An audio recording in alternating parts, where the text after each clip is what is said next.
jolín, me gustaría trabajar en algo de tecnología y surf. Y entonces así, casualmente, pues apareció una startup que estaba en Valencia. Bueno, casualmente la buscaste, ¿no? ¿O te la encontraste? No, fue casualmente porque un chico de la uni, Alex Tatay creo que se llama, me escribió un día porque como él veía que ponía que viajaba mucho de surf en Facebook, pues entonces, y estaba en la delegación alguna vez, era mayor que nosotros, me dijo, oye Andrea, que acabo de descubrir que hay una startup de surf en Valencia. ¿Cómo? Y entonces empecé a investigar y fue como en el momento adecuado. Y no tenían puesto de nada, abierto ningún puesto.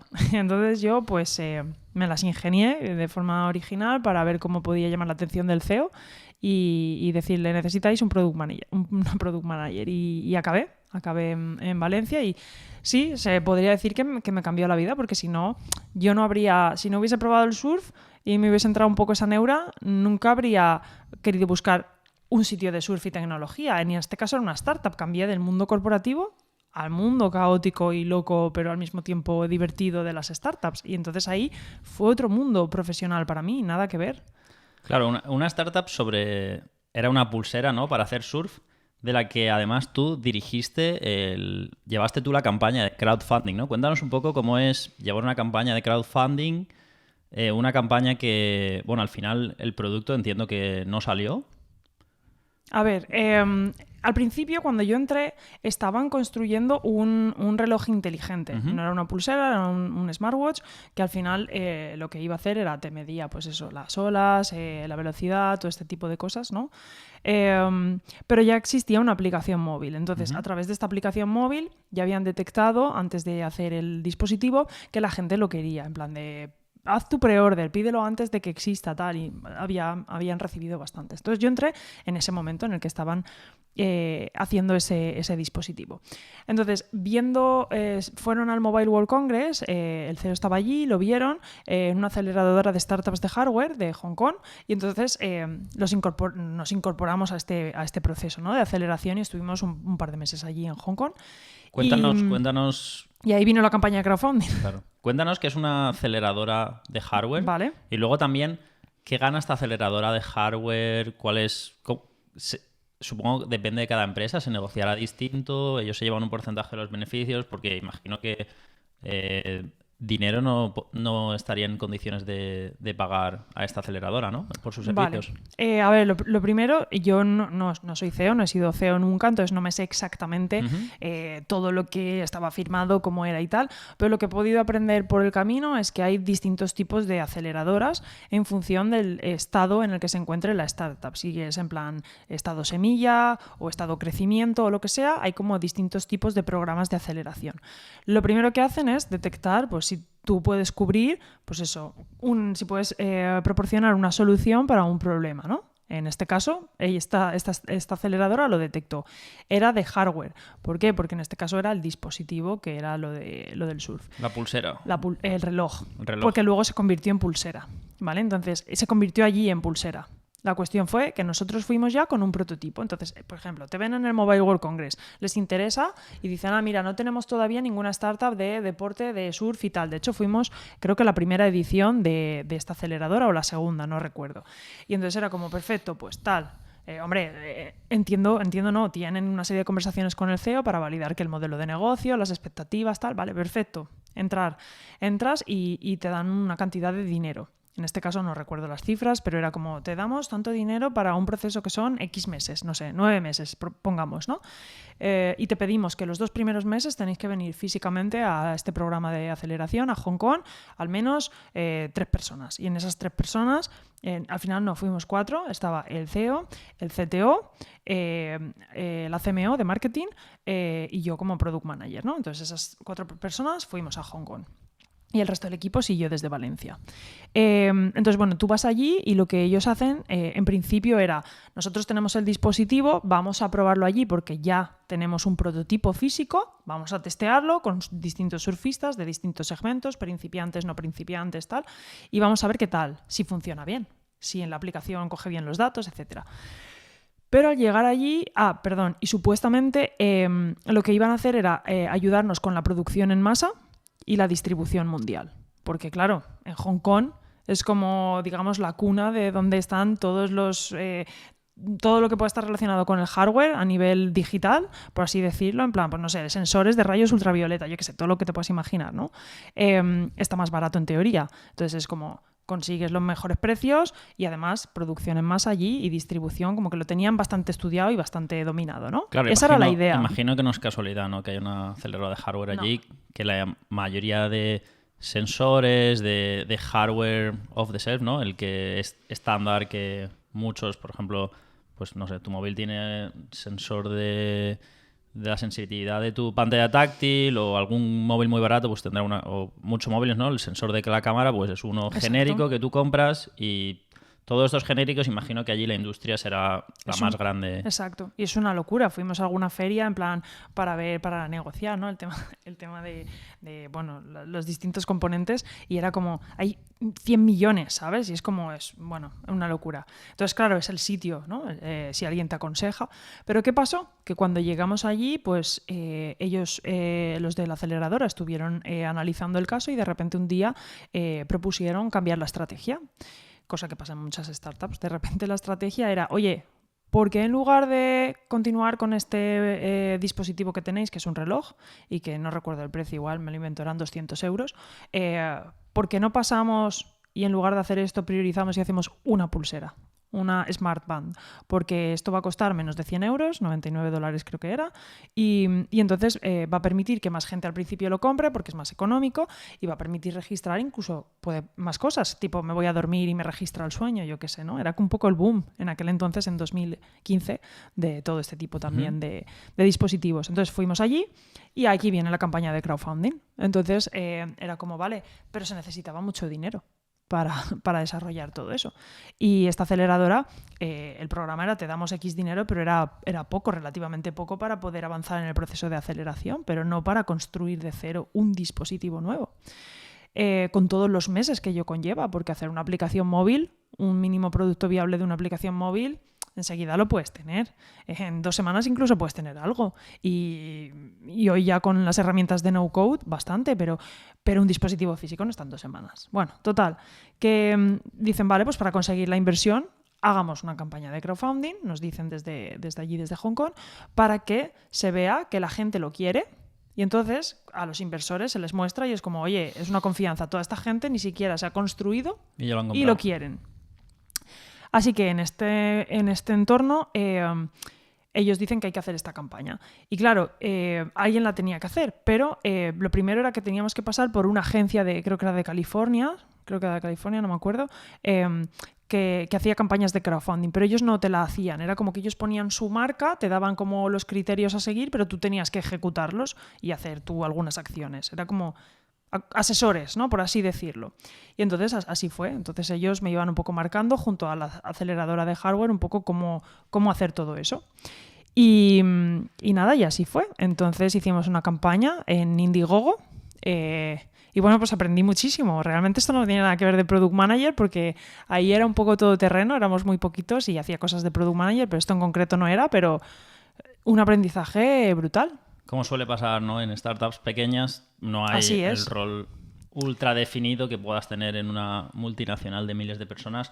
Entiendo que hay ciertas diferencias, ¿no? Si sacas el producto en Indiegogo o si lo sacas en... ¿Cómo se llama? En Kickstarter. O otras, ahora hay muchas. Porque es como que compras el producto, pero la política no es exactamente la misma, ¿no? Sí. Esto es muy importante para la gente que compre o que quiera comprar, porque lo que nos pasó, bueno, en este caso, ¿por qué se eligió Indiegogo? Kickstarter era más restrictiva, ¿vale? En aquel entonces, básicamente, creo que solo estaban esas dos. Hablo de hace muchos años, 2015. Kickstarter era más restrictiva, es decir, si no tienes ya el dispositivo funcional, es decir, la pulsera funcionando, aunque no funcione bien, pero funcionando, no puedes, ¿vale? No puedes pedir dinero a la gente. O sea, tienes que estar ya listo para... Tiene que estar, aunque sea un prototipo, pero necesitas el dinero para lanzar la producción. Exacto, para mejorarlo o lanzar más o hacerlo por la producción en masa y distribución mundial, pero hay algo ya que funciona, aunque funcione regular. Eso más o menos era Kickstarter, sus condiciones. Y también, además, si no recuerdo mal, si no salía adelante, obligaban a la empresa a devolver el dinero a cada uno de los contribuyentes, ¿no? Vale, entonces, en Indiegogo no era así. Que para los que no lo sepan, por ejemplo, en el caso de la pulsera o cualquier cosa de estas, hay como varios productos normalmente, ¿no? Puedes comprar una pulsera, ¿no? O dos. Y hay como diferentes precios. Si eres de los Exacto. primeros X cientos, pues es más barato y luego va subiendo el precio. O puedes hacer simplemente una donación y pones un euro, $1 o lo que sea. Como que hay... O puedes comprar un pack de 2 que sale un poco más barato. Se hacen diferentes packs, ¿no? Correcto. Y así es como se financia. Tú compras por adelantado el producto y luego esperas que unos meses o lo que sea te llegue. Exacto, así es. Entonces, en Indiegogo lo que pasaba era que no era necesario que tuvieras un prototipo funcional, pero sí un prototipo de diseño, ¿no? Que ya existía algo como físico, aunque fuese como la carcasa por fuera. Realmente fue así, estaba la carcasa por fuera, ¿vale? Dentro no había tecnología, no había nada. Ese era el requisito y además... si la empresa no conseguía lanzar, o sea, hacer todo lo que proponían, no estaban obligados a devolver el dinero a las personas, ¿vale? Esas eran, al menos, las grandes diferencias entre ambas. ¿Qué pasó? Que cuando nosotros la lanzamos, claro, se muestra mucha información. Entre esa información se muestra un deadline, un montón de fechas en las que se les dice a la gente, mira, de aquí 3 meses vamos a tener esto y lo vamos a hacer. De aquí 6 meses ya estará disponible y lo lanzaremos primero en China. De aquí 12 meses lo lanzaremos a tales países, ¿no? Entonces tienen ellos como su calendario de cuándo van a ocurrir las cosas. Entonces la gente realmente se supone, y aquí es donde viene el que es muy importante que cuando participéis en campañas de crowdfunding leáis la letra pequeña. Se supone que tienes que saber lo que estás pagando. Y aquí había mucha gente que no lo leyó. No veía el calendario. Y aunque era visual, era una foto y tal, pero la gente no entendía ese concepto de crowdfunding. Y lo único que hacían era lo compraban. Y de repente, nada más comprarlo, porque además yo tenía que responder a todas las personas que ponían comentarios, escribían y decían, pero me va a llegar la semana que viene porque es el cumpleaños de mi pareja. Hola, ¿no te has leído que hasta dentro de 9 meses esto no va a ocurrir? Entonces, claro, la gente estaba comprando pensándose que existía y no era así. Entonces, bueno, el destino de en este caso de Glassy Zone, que era el dispositivo, nunca llegó a las manos de los usuarios, no sé si de algunos, y no se le devolvió el dinero a la gente. Entonces, muy importante que la gente lea lo que compra. Porque claro, como tantas startups, pues a pesar de que la campaña se consiguió, la campaña de crowdfunding fue un éxito para lo que se pedía, que no sé si eran 60.000 euros o así. El objetivo no era, con 60.000 euros tú no tienes dinero para hacer todo esto, de producción en masa y todo esto, pero el objetivo no era ese, el objetivo era demostrar a los inversores que la gente lo quería y que había pagado por adelantado. Pero no fue suficiente, en el periodo estimado no se reunió el dinero y entonces, como pasa en tantas startups, se quedaron solo con el desarrollador, con el CTO, full stack, que sabía de todo, y con el tiempo pues no consiguió remontar y nunca se llegó a... Pues eso, la gente no obtuvo su dispositivo. Claro, yo sí que he comprado varios productos de crowdfunding y siempre me han llegado, y yo una de las cosas que siempre he mirado era que la empresa, el grupo de gente que fuese a vender lo que fuese, que ya hubiese antes lanzado un producto de forma exitosa y lo hubiese vendido vía crowdfunding o no, y que lo hubiese conseguido hacer, porque creo que la cantidad de problemas que puedes tener produciendo algo por primera vez, como una empresa sin esa experiencia, son muchísimos. La cantidad de retrasos, quedarte sin financiación. Han habido crowdfundings. Había uno famoso que era un dron. Era un dron, algo me suena, sí. Que reunieron, no sé, muchos millones. Sí, y tampoco... Y después de años nunca llegó. Y bueno, han habido campañas crowdfunding bastante grandes que han fracasado prometiendo mucho y luego, claro, técnicamente con el presupuesto que tienes, el saber hacer que tienes, la gente que tienes, que como equipo al menos no lo ha hecho junto antes, que es muy, muy complicado. Y luego, bueno, la gente que también trabaja ahí, yo qué sé, yo por ejemplo, también salían vídeos, salíamos varios empleados hablando también de, hey, este dispositivo, tal, no sé qué, y al final lo pasas mal como empleado porque dices, claro, tío, he estado trabajando en algo que me flipaba, que me gustaba, que y que la gente lo quería, pagó por adelantado y es como, ¿y ahora qué va a pasar? Y no se le va a devolver el dinero y te sientes mal. Aunque no sea tu responsabilidad porque no es tu empresa, pero te sientes mal y dices... Claro. Que menos que devolverle el dinero a la gente. Claro, Y tu cara queda ahí grabada, pero bueno, al final tú eres un product manager, quiero decir, no eres el responsable de que no se le devuelva el dinero a la gente. Pero bueno... Claro, y tú parece que no tienes muchos problemas hablando de esto, ¿no? Porque imagino, y también hablé contigo en aquella época y tal, era un poco complicado, ¿no? Al principio no sabías muy bien si te iba a afectar en la carrera, si que la gente te encontrase en una campaña de crowdfunding que nunca había entregado, si te iba a ver mal. Especialmente yo creo también con la cultura española sí que es verdad que evidentemente eran dudas muy fundadas, ¿no? Pero bueno, yo recuerdo en aquella época cuando hablamos, una de las cosas que te dije es que lo habías hecho, había fallado, sabías por qué había fallado, ya era más que no haberlo hecho nunca. O sea, alguien que no lo haya hecho y no lo ha intentado sabe menos que tú que has fracasado seguramente, ¿no? ¿Cómo lo llevas? Si tienes una entrevista de trabajo, si te preguntan, ¿es algo de lo que no tienes ningún problema en hablar? ¿Cómo lo vives? Pues ahora, como lo ves, no tengo ningún problema en hablar, pero me ha llevado tiempo. Me ha llevado tiempo porque yo lo pasé muy mal cuando el CEO nos dijo hasta aquí. Ya quedábamos 4 en aquel entonces y era como hasta aquí, ya no hay más dinero. Voy a seguir solo con el CTO por si acaso conseguimos resurgir esto. Yo lo pasé muy mal. A mí me encantaba el surf, había cambiado del mundo corporativo a este mundo que, no tanto por el corporativo, que tampoco es que me molase mucho en realidad, pero por la estabilidad, ¿no? Decides trabajar en un mundo con mucha inestabilidad, te has esforzado mucho, yo puse mucho esfuerzo, muchas horas. Y lo pasé mal, lloré un montón. Yo lloré un montón y luego pensaba, ¿y ahora qué hago? ¿Y ahora qué hago? Entonces, claro, pues al final fue como, bueno, pues tengo paro. Pues voy a aprovechar y enseguida, pues bueno, al mes o así de que me recuperé emocionalmente, dije, pues voy a montar yo un negocio. Y luego, bueno, que no funcionó, eso yo creo que no lo contamos, pero lo pasé mal y luego tenía ese miedo de, ¿y ahora qué? ¿Y ahora cómo aplico?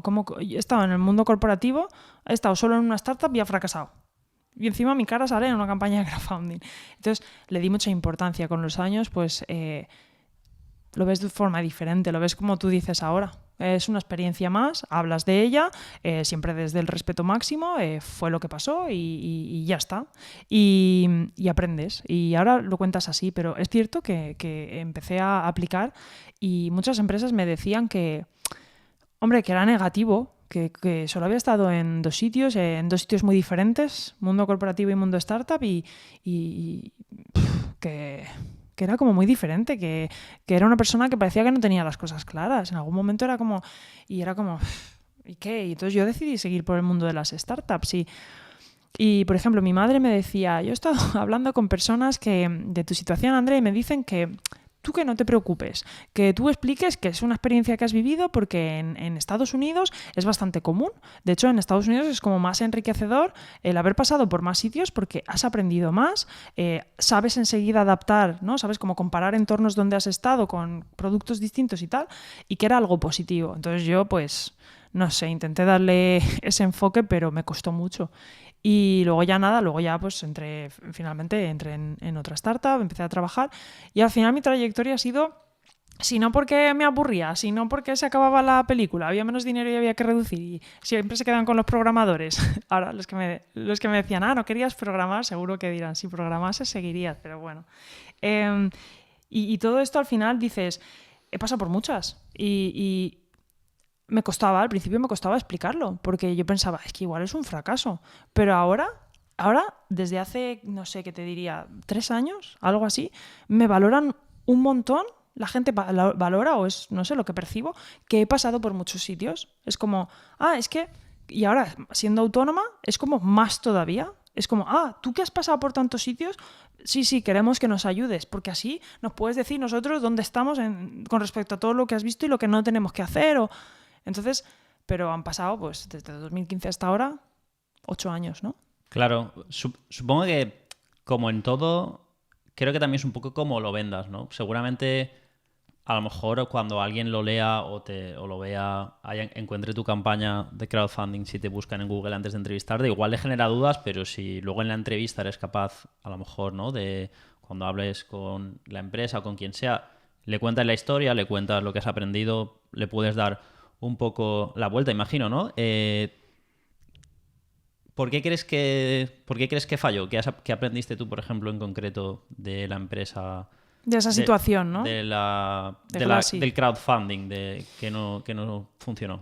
A ver, el crowdfunding no es que no funcionara, el crowdfunding realmente funcionó, claro. A nivel ejecución, ¿no? Lo que pasa es que... Pero nunca se envió el producto, ¿no? Que es lo más importante. Sí, claro.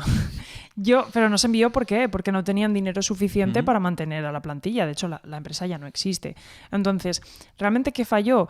Yo exactamente no lo sé, pero puedo hacer hipótesis. Yo creo que se decidió quizá demasiado rápido cambiar la estrategia sin pensarlo, quizá con demasiado tiempo. Igual simplemente el hecho de estar allí en Hong Kong con ese hype de que estás allí, gente que sabe bastante te aconseja y es como, vale, no es lo que pensaba, pero tiene sentido, cambiemos a esto. Pues sí, quizá le llevó al CEO a tomar esa decisión. Yo no lo sé, ¿no? Pero creo que fue un cambio muy grande en muy poco tiempo. Igual o no muy bien pensado o no se pensó en los riesgos de que no saliese eso, porque era como ya tienes el dispositivo para testear, ¿no? O sea, ¿cuánto tiempo y cuánto dinero necesitas para conseguir que esto nuevo te salga adelante aunque sea mejor? Entonces yo creo que, y lo he visto después, no en todos, pero en muchos CEOs, esos cambios tan bruscos de, no, de repente estamos súper enfocados en esto y de repente, vamos a hacer una aplicación nueva de no sé qué, y es como, espera, pero ¿por qué quieres hacer una aplicación nueva? O sea, vamos más allá, vamos al objetivo, vamos a, ¿por qué, no? Y esos cambios. Claro, supongo que... Pero debe ser difícil hacerlos cuando te estás quedando sin dinero. Claro, supongo que también hay un poco de filtro, ¿no? Un poco de vallas. Seguramente si eres el CEO de una startup, seas alguien bastante decidido, bastante culo inquieto, alguien que no se sienta demasiado en las ideas y que sea más de ir a por ellas que de reflexionarlas. Y a lo mejor por eso es importante rodearte de gente que tenga una opinión a lo mejor contraria a la tuya y escucharla, o a alguien que valore los riesgos, que sea un poco más conservador en los riesgos y escucharles, ¿no? Que a veces creo que es difícil. Creo que no siempre pasa, desde luego. Entonces, bueno, ¿yo qué aprendí? Pues aprendí, por ejemplo, que ahora cuando llego a un sitio y justo ahora, pues los clientes con los que trabajo y he trabajado como autónoma son precisamente startups pequeñas. Estamos hablando de, no sé, 15 personas, o sea, como era en aquel entonces la startup de surf.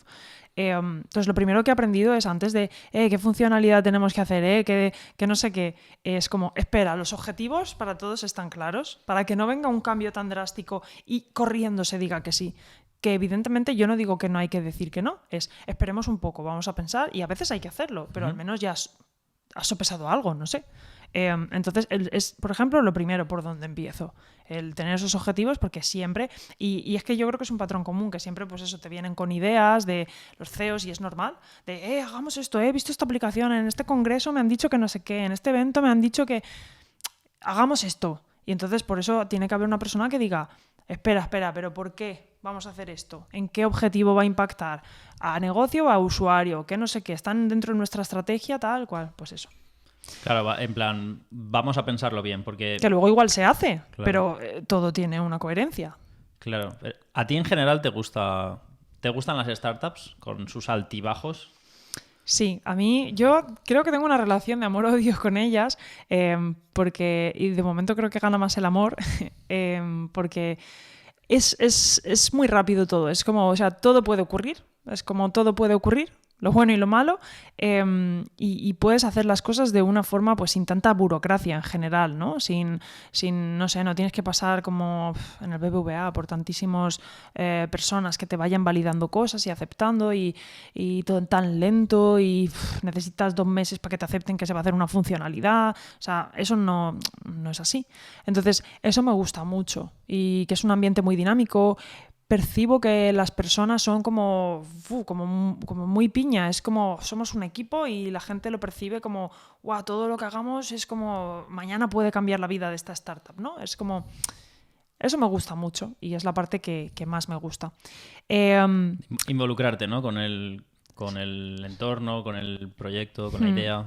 Sí, es muy bonito, no sé, el ver, yo qué sé, pues que ha entrado en un programa de aceleración o que hemos conseguido abrir en este país y no sé cuántas personas lo utilizan y no sé, me parece muy bonito, ¿no? Siempre y cuando te guste el propósito de la empresa, el producto, más que el producto, el propósito que tiene, el problema que resuelve, ¿no? O intenta resolver. Y contras, pues lo que me ha pasado varias veces, de la noche a la mañana se acaba. No hay dinero, hasta luego. O tenemos muy poco dinero, no hemos cerrado la ronda, tenemos que despedir a todos menos al programador. Eso pasa. Es que no sé qué cifra era, pero igual solo un 5% de las startups triunfan. Entonces, claro, sí. Entonces forma parte. ¿Que me cansa? Pues hombre, a veces me cansa. Es como lo de nómada digital, ¿no? Cada vez que empiezas, al final llega un momento que te cansas, ¿no? Y dices... Jolín, yo voy con toda mi emoción, que además yo soy mega motivada, me mola mucho, tal, entro, tal. Un año, hasta luego, no tenemos dinero, nos hemos ido todos a garete, o nos quedamos con el programador, o yo, de decir, es que pedíais un product manager y no es lo que queréis. Entonces queréis un project manager que ejecute lo que el CEO quiere. Yo no he venido a hacer eso. Entonces... Pues bueno, esa es la parte que, claro, esa ya la puedo evitar. Esa ya en las entrevistas la pregunto y ya sé si de verdad quieren product manager o no, pero cuando era junior no lo sabía, ¿no? Era como sí a todo. Y nada, y eso, entonces sí, es una relación de amor-odio. El empezar cada vez, pues eso, que a veces pues cuesta, pero no sé, de momento me gusta más que el mundo corporativo, por lo que viví en 2013 en adelante.